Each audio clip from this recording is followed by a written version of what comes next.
we wake, hear the birds and see the sun. Side by side our fears are done. Oh, the good times just begun.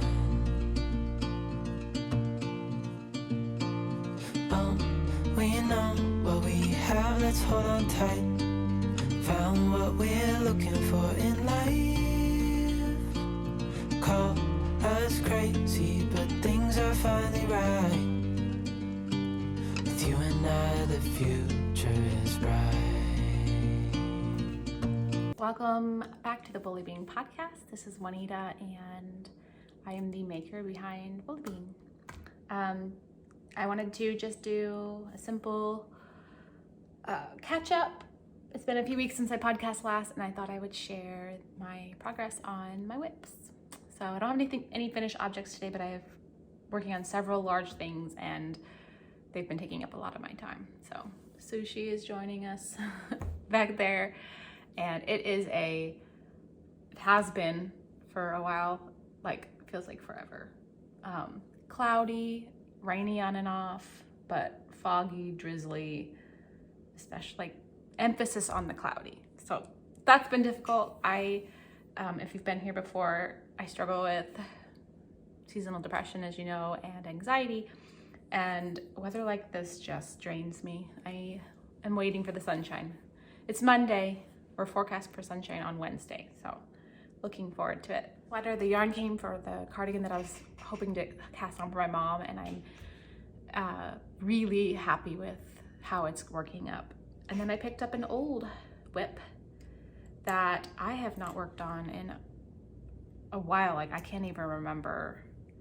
I know it hasn't been this year. It may not have even been last year, but I picked it up and decided that I wanted to work on it again. So just last night I pulled it out of storage and I thought I would get it off of the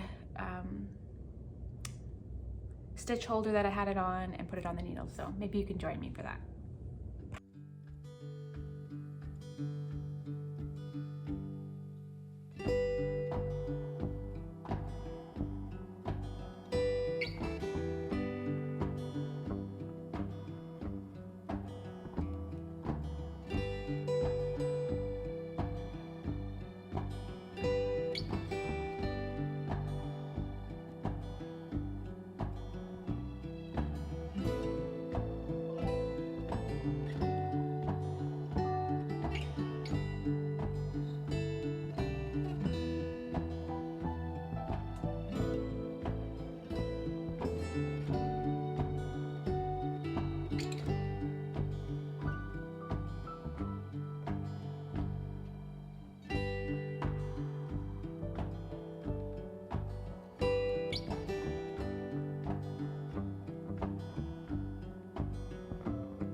Start first with my Birch pullover that I just picked up. It is a pattern by Pam Allen, and it is in the Plain and Simple 11 Knits to Wear Everyday pattern book. All of the patterns in here are so beautiful. Like, when I got it, I wanted to knit nearly everything in this book. And I feel like these patterns are super classic. And I mean, it's been a while ago that this came out, and they're still something I want to cast on, like nearly every piece.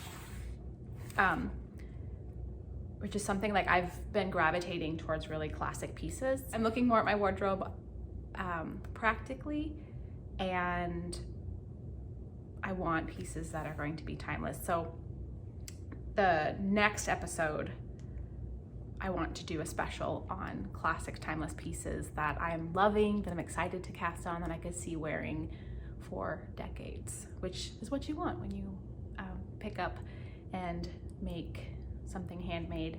And I think a lot of the pieces here in this book are like that. So the one though that I had cast on ages ago is the Birch pullover.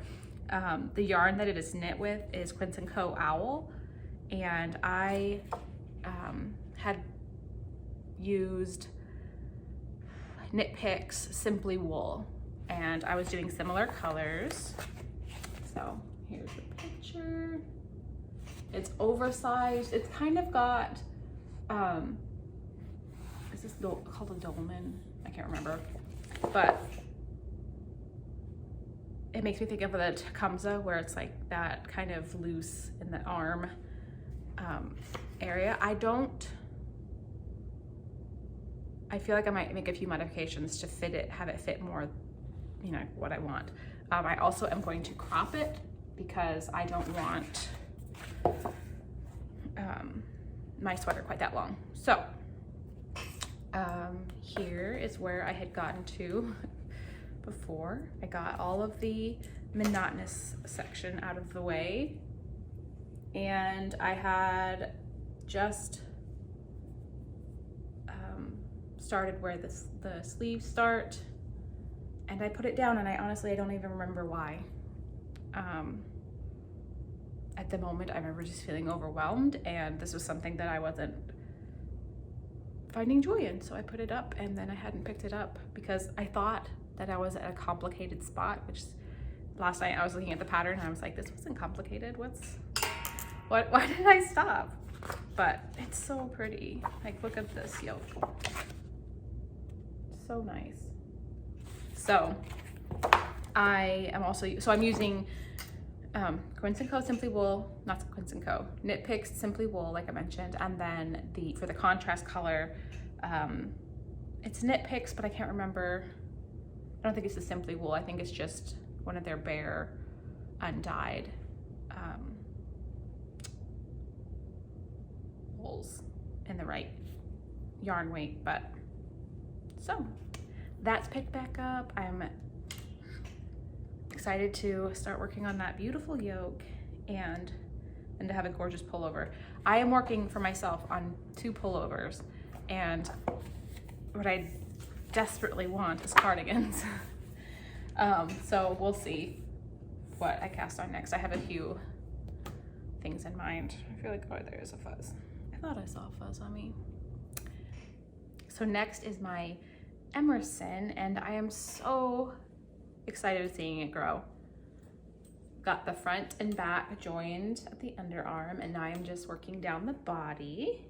I believe this is half brioche because I know one of my projects is half brioche and the other one is half fisherman's rib. I think this is the half brioche because they're extremely similar.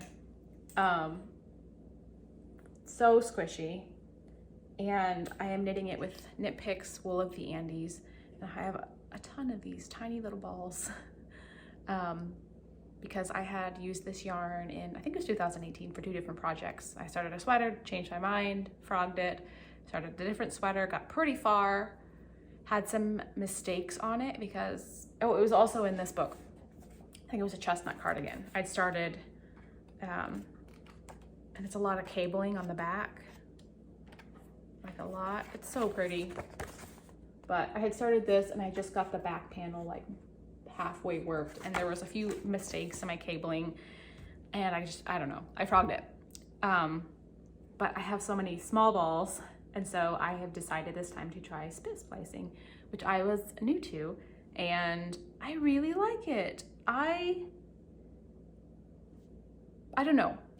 You know how like you're knitting on a ball, and occasionally, like it's frustrating when you find it, but you find where there's a join in the yarn and it's kind of ratty looking. Like it's not, at least now and then on the Knit Picks Wool of the Andes, I'll have a join come up, or it's usually on one of my scratchier non-superwash yarns, but the join just doesn't look very smooth, and so I thought that's what spit splicing would look like, and I didn't really want that kind of lump on my stitches, because I'd come to those, if they're not done super smooth, that join, then I would usually cut it and just, you know, hold the two ends together for a few stitches and then have to weave in those ends. Spit splicing is amazing. Like, it, you know, you can use your spit, as it's so mentioned, or you can dunk the ends in water. But I have done it a few ways now, because at first I would take it and, you know, because usually it's like the yarn is a few plies of yarn together, and so I would take and try to like cut a piece off of each, so that way it would be a little thinner, and then I'd rub them together because I was so worried about the join being too thick. But it comes out perfect, like, and you can tug on that, because I was like testing it. I was just sure for some reason when I was wearing my knit sweater that join would burst. I don't know why, but it's solid. Like, I love it so much. So I get excited. Like, it doesn't bother me one bit. I thought I would be so annoyed having to work all these little balls into the project, but it's not bothering me in the least. So that has been super nice. But this is a size small, and it is extremely wide, but it is an oversized sweater. And I do know that, you know, brioche, once you block it, it does stretch out. So maybe that will pull some of the width out, but I'm curious to see how that goes. I don't remember how many more inches I have. I mean, obviously it's not going to be that short, because that comes to like my rib cage. But right now it's at the super mindless knitting, and so it's really nice that if I'm doing something where I know I'm going to be distracted, I can pull it out. And amazingly, I need to get, so in the shop, I just, a customer reached out and wanted to know if I would do, because she had one of my large zip bags and was knitting Andrew Mowry's big cozy cardigan, and it was to the point where it wasn't fitting in the bag. But she loved my bags, and so wanted to know if I would be able to do something that was jumbo sweater size, which I've had asked before, and I wasn't in a position to like stop and figure that out. But I said yes, and designed an extra large drawstring bag. And then I've also, because it's not everyone wants a drawstring, so I thought I would do it as a tote as well, so someone could carry it as a tote. Eventually I would like to add the zipper option. It's just hard to find, because the top of that bag, this is 14 inches, I think, wide, and the top of that bag is like 17 and a half or 18 or something. So those kind of zippers get a little difficult to find, and so I made it a drawstring. But this still fits, even with its giantness. It still fits in there. There's just not room for anything else really, so that's okay. I keep a project in each bag, and then keep all my these bags in another bag. Got that one loud neighbor.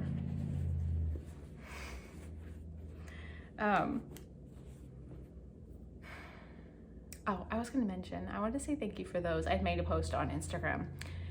If you follow me on here as well as Instagram, she made a post and talked about my mom. Like, she had, I don't know if it's probably been more than a month ago, but not that long ago, my mom had a couple of mini strokes, and she's been having a little bit of residual side effects. Like, she's recovered fully as far as like the drooping is gone, but she's kind of been left with some memory issues, especially when it comes to like, a lot of us, we walk into a room and forget what we came in there for. She's been doing that, but then also like forgetting that she had something cooking on the stove. And my mom is very, she's 73 and she raises golden doodles. This is her last batch of golden doodles that she has, but she makes jewelry. She can knit, of course, she crochets, she sews. She lived on a cattle and horse ranch in Canada. That's where I was born in Canada. My mom's from Canada, but I was raised in the States. But mom she can grow, like she has incredible gardens, but my mom has like this thirst for learning things. And so she's forever taking up new hobbies, and her home feels like a science lab / Montessori school / library / I don't know, geology department. She's into artifacts and she's incredible. But all of that, there's a lot going on, and you know, she's several times had some close calls. She just had a little electrical fire in her home. She's by no means fragile or anything, and she's got a long time to live, but she lives 20 minutes away, and with all of those hobbies, like it's become too much for her to manage at times. So she's going to be moving here. I shared that on Instagram. We're actually going to be building onto our house. At first we were going to put a little mother-in-law place for her, but now we've decided that it'll probably work out better to just build right onto our home. And what was my point? Oh, so many of you just had incredibly kind comments and reached out. So thank you. She's doing well, and she's right now busy with her puppies. I'll put a picture on the screen so you can see them. And then after I'll go to their homes. We're working currently. Every week I go over to her home, and we're downsizing. So because her little apartment we're attaching to our home will only have so much room, and so we're trying to, you know, keep her most favorite things with her. But it is a lot of work. It's a lot of work. Anyways, she's doing well, and I just wanted to say thank you for your interest and your kind words. So this project is for her because I have knit her a hat and a cowl. I think I remember the yarn I used, but it was forever ago, like when I was a new knitter. Yes, a cowl out of palette, and some of like her favorite color is rust, she says. And so I knit her a cowl and some marled rust colors from out of palette, and then I knit her, I think I have either 1 or 2 hats, but I've never knit, besides for children or myself, a sweater or a garment. And I wanted to give her something. At the time, it's resolved now and it's fine, but she was having some trouble with heating her home. Her mini split wasn't working properly, and so she was relying on space heaters, and the puppies had just been born, and she was struggling to keep the room warm enough. And I just was thinking of her, and she wasn't cold, but I was just thinking of her being cold, and I just was like, I want to wrap her in a warm hug. So I picked out yarn, which I cannot remember what the name is, but I'll put it on the screen because I know I took a picture. And I was going to surprise her, and then thought, no, like, I don't want to make that decision for her exactly on what it is. So I asked her if she wanted she ended up picking a cardigan. I was going to do a pullover, and she wanted to do a cardigan, which I never see her wear cardigans, but that was the reason she wanted it, because she didn't have one, and she felt that was something that she would love to have. And so she decided on, I shared a few patterns with her that I had bought, and she picked the Oversized Seasons. The Seasons cardigan was her favorite, and then we did the Oversized because she said that she always struggles with sweaters being too tight in the arms. So we thought, well, let's do one that's slightly oversized. And I am knitting the large. The medium probably would work, but just because I know that she's gonna be layering this over things and she has a tendency to wear lots of layers, I wanted it to be something that could fit over other things. And here it is. This color is called Chalk, and it is a cool kind of white with the slightest kind of gray tone. Chalk fits the name perfectly. And this is in Half Fisherman's Rib, I think. The other sweater that I knit for my daughter in Half Fisherman's Rib, the right side was this side of it, and I love that this one has this as the right side. It just makes it, I don't know, something different to look at, I guess. I did struggle with the pattern a little bit at first. Now it's flying, but the, you know, you start and you knit part of the neck band, or what do you call it, the collar, and this is what this is called, the button band.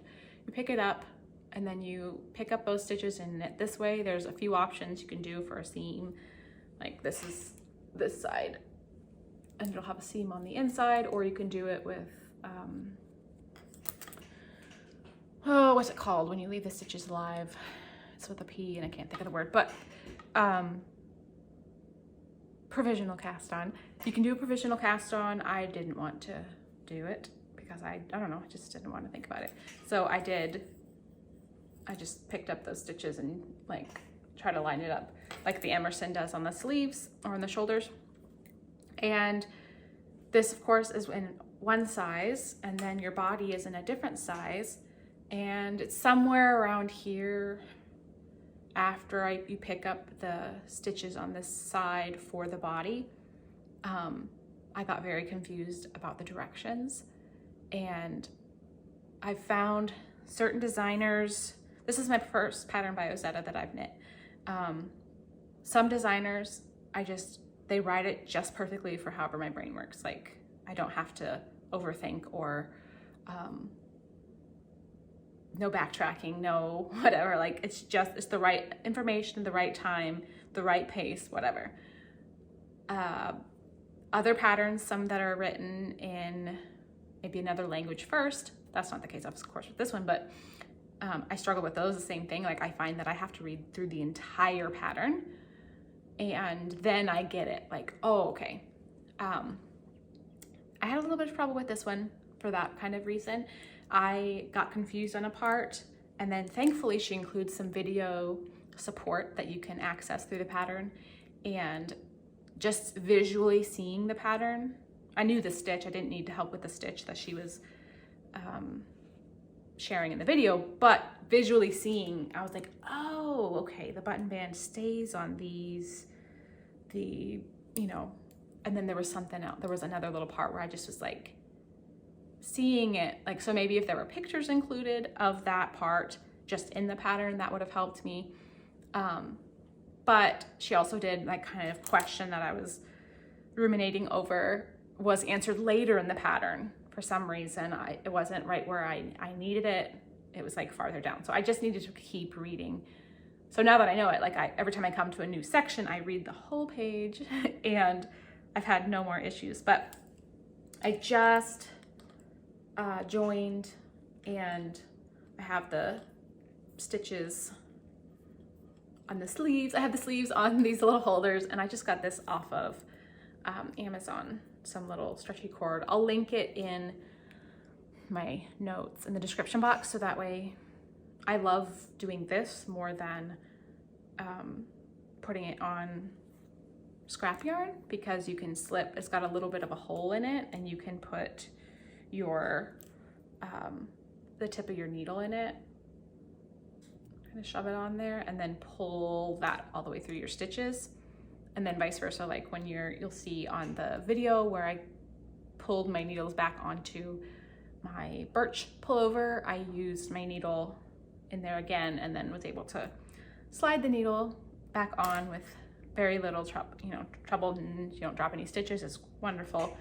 And It's very inexpensive. You get a whole roll of it. I was feeling bright and happy, I guess, when I got it. I've seen some others that are like, they get subdued colors, and I was like, those would probably be nice, but I went with like this bright orange.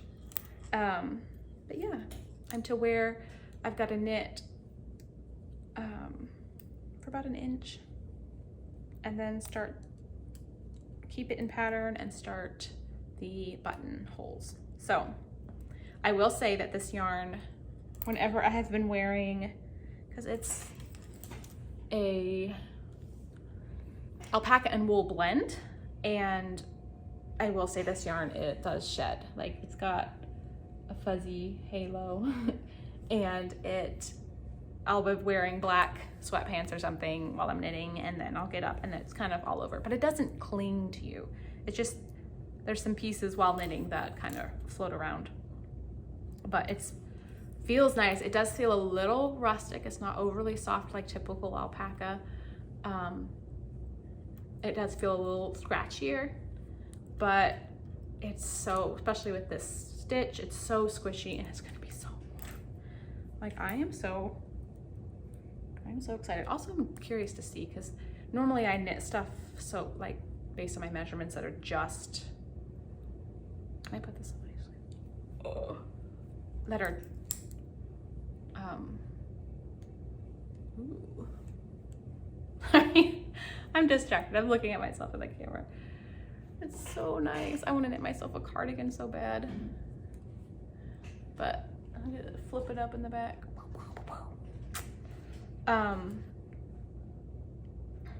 These don't have very many. It's like 87 yards or something only in each skein, but they're very reasonably priced, and they're only, I feel like it was under $40 or around $40 with shipping for this sweater, which for a wool sweater, oh, I'm stabbing my other sweater there. So I'm excited. I think she's gonna love it so much. And I'm excited to make something for my mom, because she has made so much for us where we're going. So that's all I got as far as works in progress for today.